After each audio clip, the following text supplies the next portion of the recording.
Você já se perguntou por que existem pessoas que oram, jejuam, vivem uma vida consagrada a Deus, e mesmo assim o casamento simplesmente não chega? Não estou falando de alguém que vive na desordem. Estou falando de você. Ou de alguém que você conhece. Aquela irmã da igreja, fiel, bonita, cheia de propósito, que já completou 40 anos sem nunca ter chegado perto do altar. Aquele homem de oração, estável, íntegro, que vê relacionamento após relacionamento desmoronar sem explicação nenhuma.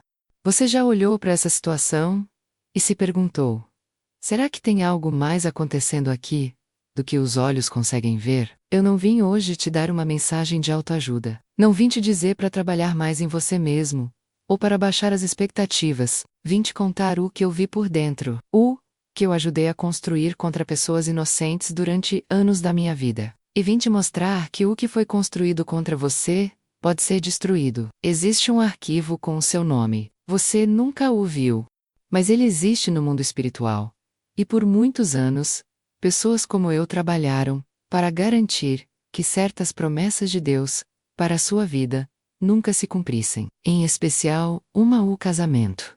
O que você vai ouvir agora vai incomodar, vai mexer com algo dentro de você. E se você estiver passando por uma espera que já não faz mais sentido, eu preciso que você assista até o fim, porque o que vou revelar muda tudo. Antes de continuar, escreva agora nos comentários: eu creio no poder da oração.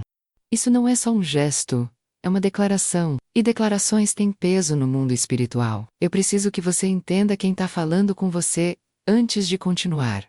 Não sou pastora, não sou teóloga, não me formei em seminário. A minha formação foi em outro tipo de escola, uma que não tem endereço físico, que não emite diploma, mas que treina suas alunas com uma precisão que poucos conseguem imaginar. Durante mais de uma década, eu operei dentro de uma rede estruturada de práticas ocultas, com foco em algo muito específico: impedir que cristãos se casassem. Isso mesmo que você leu. Não era feitiço genérico. Não era maldição jogada por ciúme ou raiva. Era uma operação organizada, com alvos identificados, com métodos definidos, com resultados monitorados. E eu era boa no que fazia. Entrei nesse mundo ainda jovem, por uma porta que parecia pequena. Uma curiosidade. Uma pessoa de confiança que me apresentou a certas práticas. Uma sensação de poder que eu nunca havia sentido antes.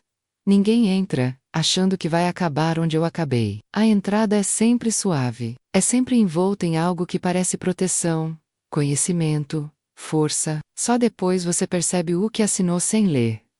Com o tempo, fui avançando dentro dessa rede. Aprendi a identificar alvos. Aprendi a ler o que eles chamavam de perfil espiritual de uma pessoa. Quais eram os pontos de entrada? Quais eram as promessas de Deus sobre aquela vida que representavam ameaça real para o reino das trevas? E o casamento aparecia com uma frequência impressionante.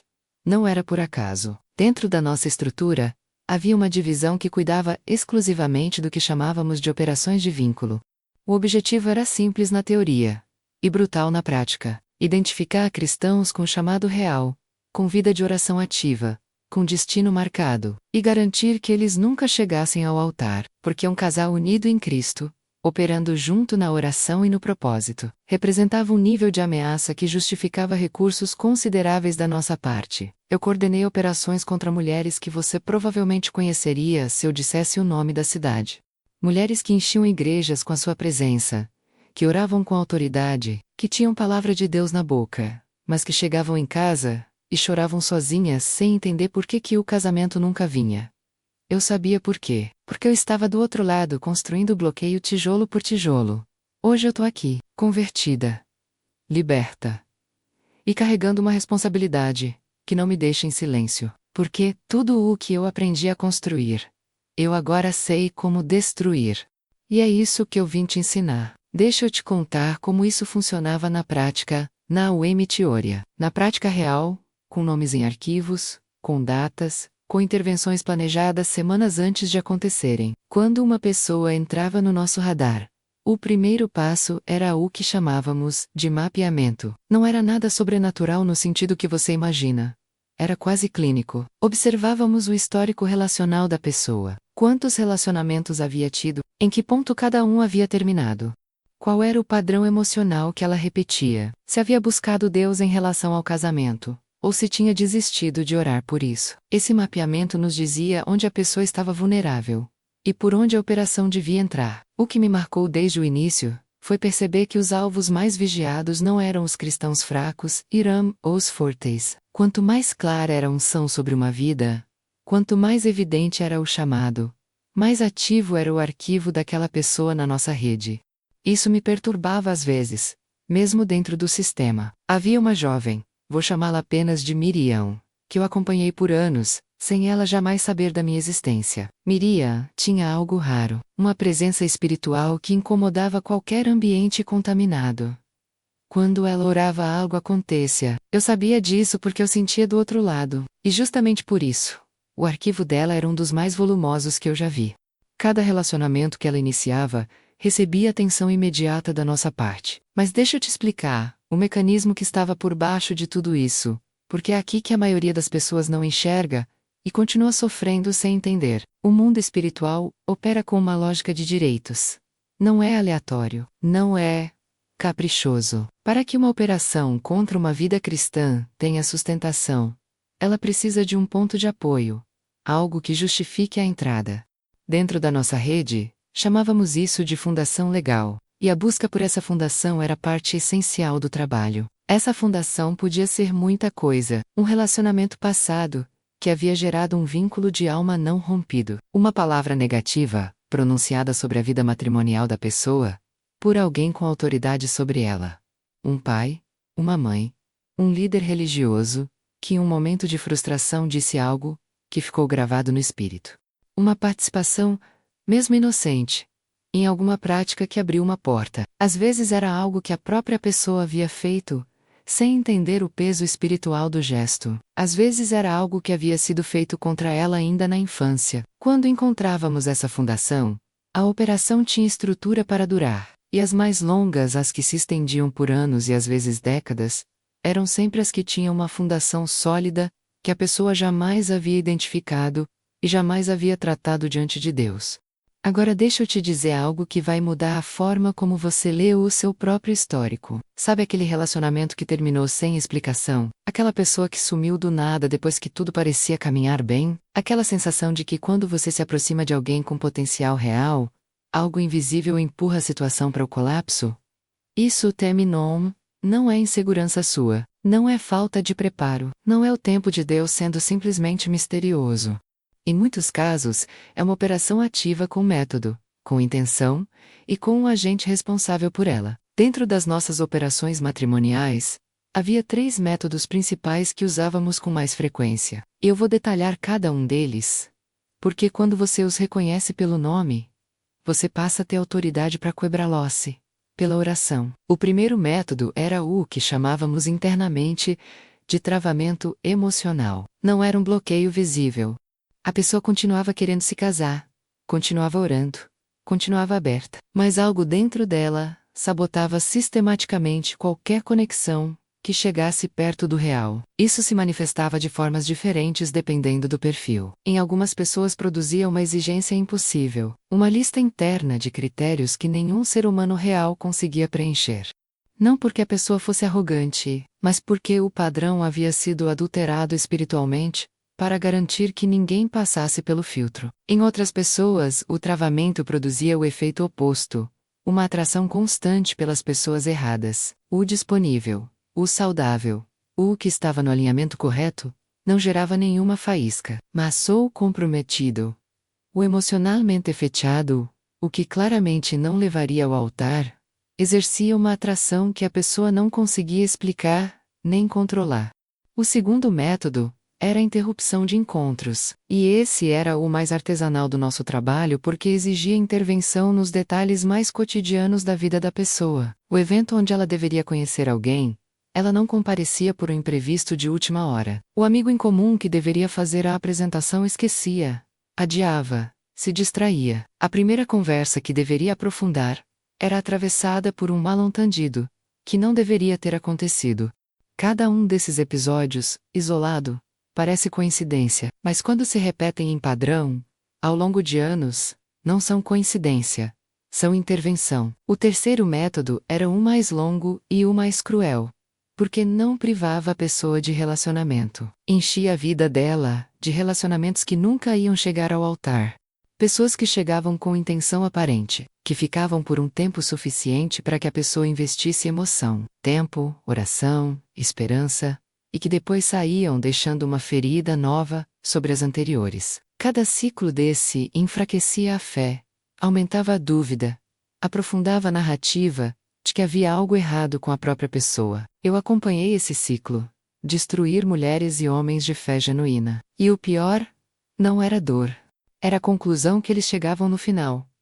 Talvez o casamento não seja para mim. Essa conclusão era exatamente o que a operação foi desenhada para produzir. Agora escreve nos comentários: Senhor, abre os meus olhos espirituais, porque o que vem a seguir é a parte que vai sacudir tudo o que você pensava que sabia sobre a sua espera. Eu preciso te contar sobre a noite em que quase não continuei nesse caminho. Não foi uma noite qualquer.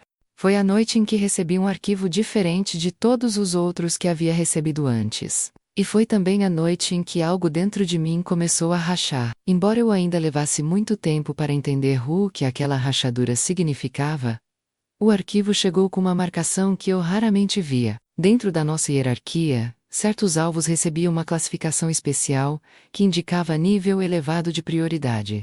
Significava que havia algo naquela vida que representava uma ameaça desproporcional para os planos que estávamos executando. Eu nunca havia recebido um arquivo com essa marcação antes. Quando abri, entendi imediatamente por quê. Era uma mulher. Vou chamá-la de Rebeca. 32 anos. Solteira há mais de uma década de espera consciente. Mas o que diferenciava o arquivo dela não era o histórico relacional. Era o nível de intercessão que ela carregava. Rebeca orava por outros. Orava por casais em crise. Orava por filhos perdidos. Orava por cidades. E dentro da nossa rede, havia um consenso claro: quando essa mulher encontrasse o homem certo, e os dois começassem a operar juntos na oração, o nível de autoridade espiritual, que seria liberado, tornaria determinadas regiões praticamente inacessíveis para nós. Esse era o motivo da marcação. Não era ela sozinha que precisava ser contida. Era o que ela representaria em união. Recebi instruções detalhadas. Havia um homem que havia entrado na vida de Rebeca recentemente. Vou chamá-lo de Samuel. Ele era o tipo de pessoa que raramente aparecia num arquivo assim. Alguém que havia chegado pela via certa, pela conexão certa, no momento certo. Os dois ainda não sabiam o que estavam construindo, mas a trajetória era clara para quem enxergava do lado de fora. Em poucas semanas de conversa, havia entre eles uma sincronia que normalmente levava meses para se desenvolver. Eu reconheci aquilo imediatamente. Não era química humana comum. Era um encontro que havia sido preparado antes que os dois tivessem nascido. E a minha instrução era destruir isso antes que fosse longe demais. O método escolhido para essa operação foi o da revelação envenenada. Era um dos mais sofisticados que tínhamos. Consistia em introduzir na vida de um dos dois uma informação verdadeira. Sim, verdadeira. Mas entregue no momento errado, pela pessoa errada, com o enquadramento errado, de forma que uma verdade se tornasse uma arma. Não precisávamos mentir, precisávamos apenas controlar o momento, o canal pelo qual a verdade chegava. Samuel tinha um passado. Nada que o desqualificasse, nada que fosse escândalo. Mas havia uma situação anterior na vida dele, que é apresentada de certa forma, e no momento em que a confiança entre os dois ainda estava sendo construída, seria suficiente para gerar uma dúvida que Rebeca não conseguiria superar facilmente. Não porque ela fosse fraca, porque havia no arquivo dela uma ferida antiga relacionada à traição, que tornava aquele ponto específico um gatilho preciso. Eu executei a operação. E a informação chegou até Rebeca pela boca de alguém em quem ela confiava, no momento em que ela já havia começado a baixar a guarda, quando a vulnerabilidade era maior. A reação foi exatamente o que havíamos calculado. O distanciamento começou sutil, depois se aprofundou. Samuel percebeu que algo havia mudado, mas não sabia o que. Tentou conversar. Ela respondeu com educação, mas com um muro que ele não conseguia atravessar, porque não sabia que o muro havia sido construído por mãos que nenhum dos dois podia ver. Em 3 semanas, a conexão estava encerrada. Eu registrei o resultado no arquivo, missão concluída, e fui dormir. Mas não consegui. Algo aconteceu naquela noite que nunca havia acontecido antes, em todos os anos que eu havia passado naquele trabalho. Eu sonhei com Rebecca. Não um sonho comum. Era como se eu estivesse dentro do quarto dela, e ela estava ajoelhada, orando, chorando, e eu podia ouvir cada palavra. Ela não estava pedindo por Samuel. Ela estava pedindo por mim. Não pelo meu nome. Ela não sabia que eu existia, mas ela estava orando por quem havia feito aquilo contra ela, pedindo que Deus tivesse misericórdia, pedindo que quem havia construído aquele bloqueio encontrasse a liberdade. Acordei com uma sensação que não consigo descrever com precisão até hoje. Não era culpa, embora a culpa viesse depois. Era algo anterior à culpa. Era como se uma luz tivesse sido acesa, num cômodo que eu havia mantido fechado por tanto tempo, que havia esquecido que ele existia. Continuei trabalhando por mais alguns meses depois disso, mas aquela noite havia criado uma fissura que não fechou mais, e toda vez que eu abria um arquivo novo, via o rosto de Rebecca ajoelhada, ouvia a voz dela orando por mim sem me conhecer. E ia ficando cada vez mais difícil sustentar a convicção de que o que eu fazia era poder, porque poder de verdade não treme diante da oração de uma mulher com o coração partido. Mas o que destruiu completamente a minha permanência naquele mundo não foi o sonho. Foi o que aconteceu 3 semanas depois do sonho. Recebi informação de que Rebecca havia retomado contato com Samuel, que os dois haviam conversado, que ela havia escolhido perdoar e avançar, que a conexão que eu havia interrompido havia sido restaurada, de uma forma que nenhuma das nossas técnicas de reforço de bloqueio estava conseguindo conter. Aquilo não deveria ser possível dentro dos padrões que eu conhecia. Uma operação bem executada não revertia assim. A ferida havia sido ativada com precisão. O cálculo estava correto, e ainda assim, algo havia quebrado o bloqueio por dentro. Eu fui ao meu superior naquela rede e fiz uma pergunta que provavelmente adiantou a minha saída dali. Perguntei o que havia acontecido. Que havia sido mais forte do que a operação. A resposta que recebi foi dada com uma irritação que eu nunca havia visto naquele rosto antes. E a resposta foi esta. A oração de intercessão que ela havia feito por outros, ao longo dos anos, havia criado uma cobertura sobre a vida dela, que nossas operações conseguiam atrasar, mas não conseguiam destruir permanentemente. O nível de investimento espiritual dela em outras vidas havia construído uma proteção que revertia os bloqueios de dentro para fora. Fiquei em silêncio, e naquele silêncio entendi 2 coisas ao mesmo tempo. A primeira, o que eu havia passado anos fazendo era real. Tinha peso, tinha efeito. As lágrimas que eu havia causado eram reais. As esperas que eu havia prolongado eram reais. O sofrimento de pessoas que eu nunca havia tocado fisicamente era real, e eu havia contribuído para ele com precisão e intenção. A segunda, havia algo naquelas pessoas que oram, naquelas que intercedem, naquelas que persistem quando tudo fala para desistir, que era genuinamente inacessível para o que eu representava, não invulnerável, mas inacessível em última instância. Como se houvesse uma camada de proteção que se ativava exatamente quando o ataque atingia o limite máximo. Saí daquela reunião diferente, e não voltei a ser a mesma, depois disso. A saída não foi de um dia para o outro. Preciso ser honesta com você sobre isso, porque eu não quero te vender uma versão romantizada da minha história. A saída foi um processo longo, doloroso, e cheio de recaídas que eu não me orgulho de descrever, mas vou descrever, porque a sua libertação pode depender de você entender que o caminho de volta não precisa ser perfeito para ser real. Depois daquela noite, daquele sonho, daquela reunião, comecei a me afastar gradualmente das operações. Não de forma declarada. Dentro de uma rede como aquela, uma saída declarada tem consequências que eu não estava preparada para enfrentar ainda. Mas comecei a sabotar o meu próprio trabalho de forma sutis. Atrasava relatórios, executava operações com menos precisão do que eu era capaz, deixava janelas abertas que antes eu fecharia com cuidado. Era uma forma de resistência que eu mal conseguia nomear na época, mas o mundo espiritual não aceita meio-termo por muito tempo. Ou você está dentro, ou está fora. E a pressão, para que eu voltasse a operar, com a minha capacidade total foi aumentando até o ponto em que eu precisei fazer uma escolha real. A escolha veio numa madrugada. Não vou te dizer que foi bonita, foi a noite mais aterrorizante da minha vida. Porque, quando você decide sair de um sistema que conhece tudo sobre você, que sabe cada ponto de vulnerabilidade que você tem, que conhece cada pessoa que você ama, o medo não é abstrato. É concreto. É com nome e endereço. Mas naquela madrugada eu fiz algo que havia anos eu não fazia. Eu falei com Deus. Não uma oração bonita, não um vocabulário religioso. Foram palavras quebradas, algumas delas cheias de raiva, algumas cheias de vergonha. E no meio de tudo isso, uma pergunta que eu precisava que alguém respondesse. Existe caminho de volta para alguém que fez o que eu fiz? Não ouvi uma voz audível, mas aconteceu algo que só consigo descrever como um deslocamento interno, como se uma parede que havia sido construída ao longo de anos dentro de mim, tivesse cedido de uma vez.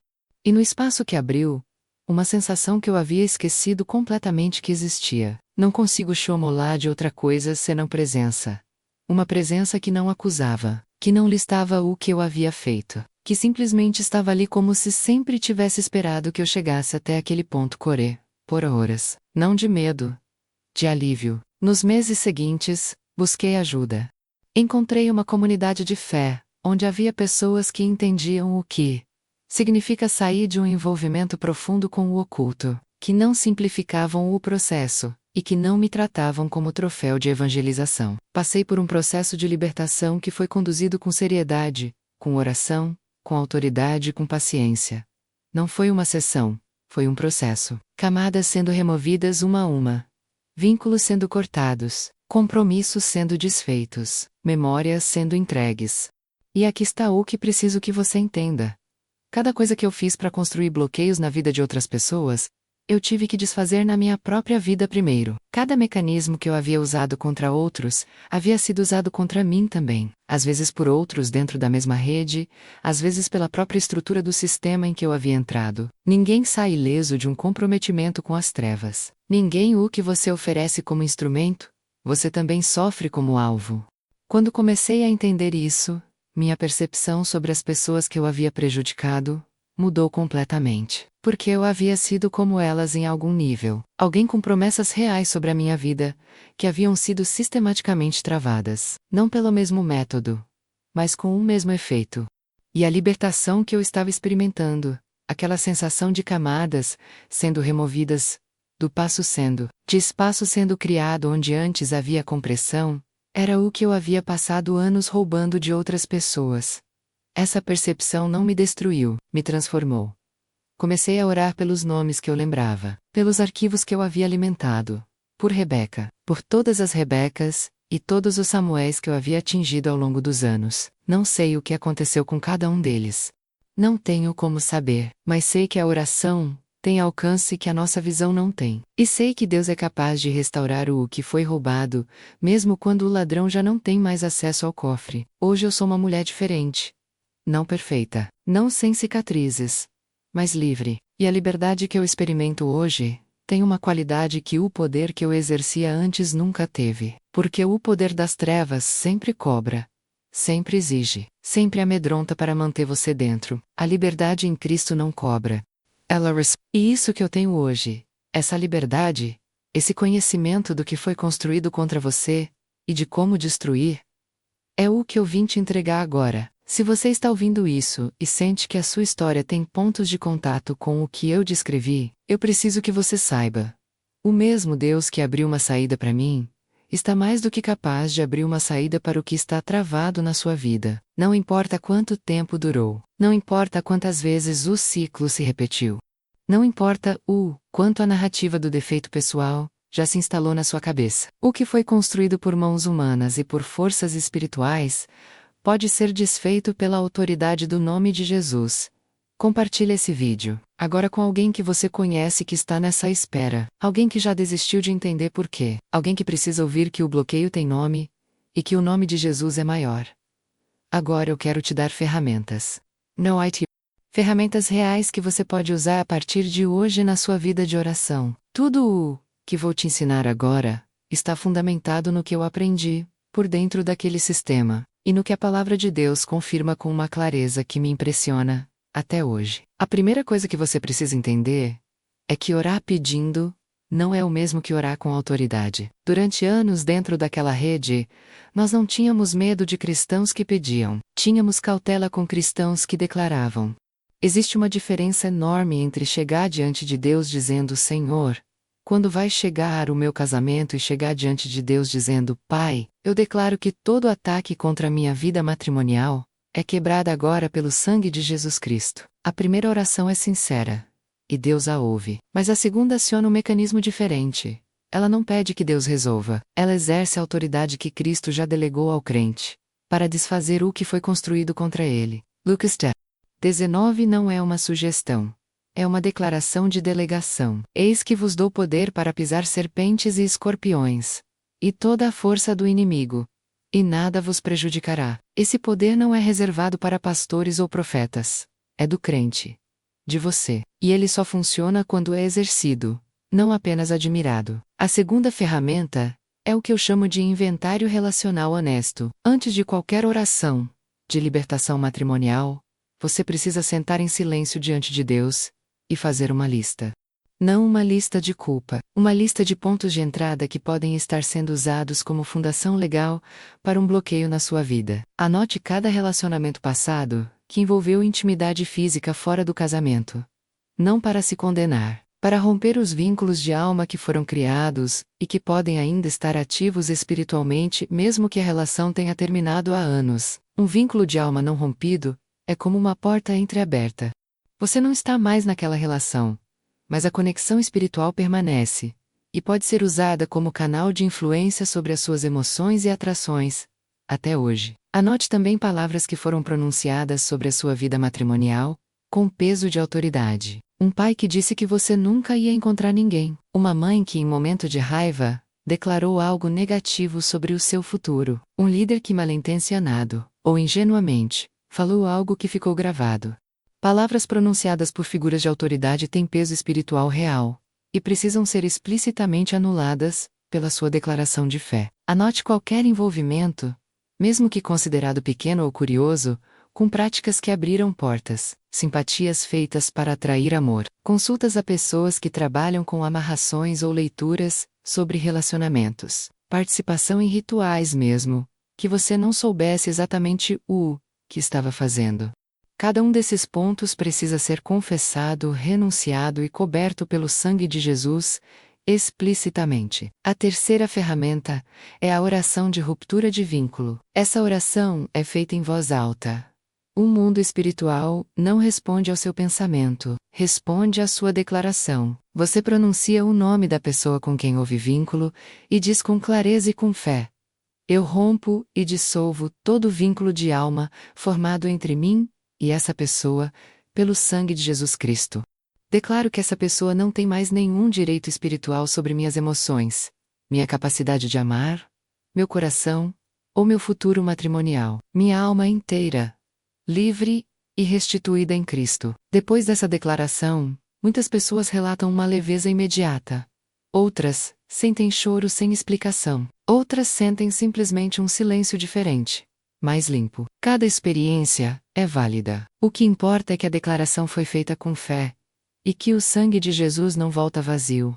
A quarta ferramenta é a proteção preventiva das conexões futuras. Esse era o tipo de oração que mais nos dificultava o trabalho. Não a oração reativa depois que a conexão havia sido sabotada. A oração preventiva antes que a conexão chegasse. Quando um cristão cobria com oração as conexões que ainda nem haviam se manifestado, o espaço de interferência que tínhamos ficava drasticamente reduzido. Você pode fazer isso hoje. Ore assim: Pai, declaro que toda a conexão divina que tu preparaste para a minha vida matrimonial está protegida pelo sangue de Jesus. A partir desse momento, que nenhuma força no mundo espiritual pode interceptar, atrasar ou sabotar esses encontros que tu preparaste. Que as pessoas certas chegam no tempo certo, pela porta certa, e que o meu discernimento é afiado pelo teu Espírito para reconhecer o que vem de ti. Essa oração cria uma cobertura sobre o canal das conexões. E quando é feita com regularidade, ela se torna uma das proteções mais consistentes que um cristão pode ter sobre a sua vida relacional. A quinta ferramenta é talvez a mais simples e a mais subestimada de todas: É a declaração de identidade matrimonial. Dentro de uma operação de longo prazo, um dos objetivos centrais era instalar na mente da pessoa uma narrativa de que o casamento não era para ela, que havia algo nela que impedia, que ela era a exceção, a regra. Essa narrativa, quando a citar, se tornava uma das fundações mais sólidas para o bloqueio continuar, porque uma pessoa que acredita que não merece ou não consegue o casamento, não ora pelo casamento com fé, ora com resignação, e a oração com resignação não quebra bloqueio. Ela o confirma. Para destruir essa narrativa, você precisa substituir lá com o que a palavra de Deus diz, não o que você sente. O que Deus disse. E Deus disse em Gênesis que não é bom que o homem esteja só. Ele disse isso antes de qualquer pecado entrar no mundo. O desejo de companhia, de união, de parceria de vida, foi colocado por Deus dentro de você, antes mesmo que o inimigo existisse como ameaça. Esse desejo não é fraqueza, é reflexo da imagem de um Deus que existe em comunhão eterna dentro de si mesmo. Declare sobre você todos os dias: eu fui criado para o amor e para a parceria. O meu casamento não é um sonho impossível, é uma promessa que já existe no plano de Deus para minha vida. E o que Deus preparou, nenhuma força criada pode roubar permanentemente. Escreve agora nos comentários: eu não vou desistir da oração. Porque desistir é exatamente o que cada operação que eu descrevi nesse vídeo foi projetada para fazer você fazer. E você não vai fazer isso hoje. Eu quero terminar esse vídeo te falando sobre algo que ficou comigo depois de tudo que vivi.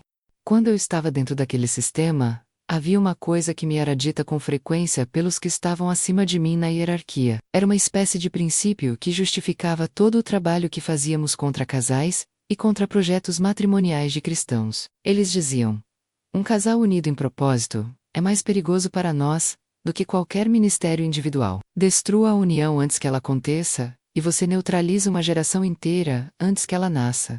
Eu ouvi isso tantas vezes que deixou de ser uma frase e virou uma convicção operacional. Era o fundamento de tudo que fazíamos. Mas hoje, do lado de cá, essa mesma frase me diz outra coisa completamente diferente. Ela me diz: por que o seu casamento importa além de você? Ela me diz: por que o inimigo investe tanto em manter você sozinho, em prolongar a espera, em fazer você acreditar que há algo errado com você? Não é porque você é fraco, é porque o que você representa em união é uma ameaça que ele levou a sério, muito antes de você levar. O seu casamento não é apenas sobre felicidade pessoal.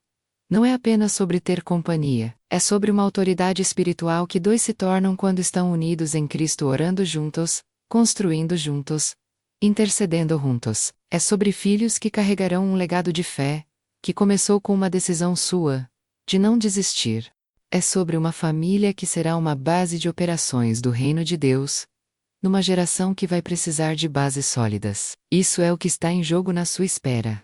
Não é só o seu coração. É uma herança. E eu vim hoje, com tudo que carrego na minha história, com todas as cicatrizes do que fiz e do que foi feito contra mim, te dizer que essa herança não foi cancelada. Ela foi bloqueada. E tudo que é bloqueado pode ser desbloqueado. Tudo que foi travado pode ser destravado. Tudo que foi roubado pode ser restaurado pelo Deus que criou o casamento. Antes mesmo que o inimigo soubesse o que era. Você não chegou até o fim desse vídeo por acidente. Não existe coincidência na jornada de um filho de Deus. Você estava aqui porque havia algo nessa mensagem que o seu espírito precisava ouvir. E agora que ouviu, você tem uma escolha a fazer. A mesma escolha que eu fiz naquela madrugada. Não entre o certo e o errado em termos religiosos, mas entre continuar aceitando a narrativa que foi instalada sobre a sua vida, ou se levantar com a autoridade que Cristo te deu, e dizer: chega. Chega de esperar, sem entender o porquê. Chega de se culpar pelo que não é culpa sua. Chega de orar com resignação, quando você foi chamado para orar com autoridade. Chega de aceitar um bloqueio como se fosse o plano de Deus, quando o plano de Deus é a sua liberdade. Levanta agora, não amanhã. Agora. E começa a orar diferente. Começa a declarar diferente. Começa a se enxergar diferente. Não como alguém que espera que talvez um dia algo mude. Como alguém que sabe que a ordem já foi dada no mundo espiritual, e que a manifestação está a caminho. Eu fui instrumento de bloqueio na vida de pessoas que eu nunca deveria ter tocado. Hoje sou instrumento de libertação. E se essa mensagem chegou até você, ela não foi por acaso. Foi porque há um Deus que usa até a história mais sombria para iluminar o caminho de quem precisa ver. Você merece o que Deus prometeu. Não porque você é perfeito. Porque Ele é fiel. Agora eu preciso de 3 coisas de você, antes de você sair daqui. A primeira: escreve nos comentários agora mesmo. O inferno treme quando eu oro. Não porque é uma frase bonita, porque é uma verdade que você precisa declarar com a sua própria boca sobre a sua própria vida, a partir de hoje. A segunda: compartilhe esse vídeo com alguém que está nessa espera longa demais. Alguém que você conhece que já desistiu de entender. Alguém que precisa ouvir que o bloqueio tem nome, que a espera tem explicação, e que a libertação está disponível. Você pode ser o canal pelo qual essa mensagem chega até quem precisa. Não segura isso só para você.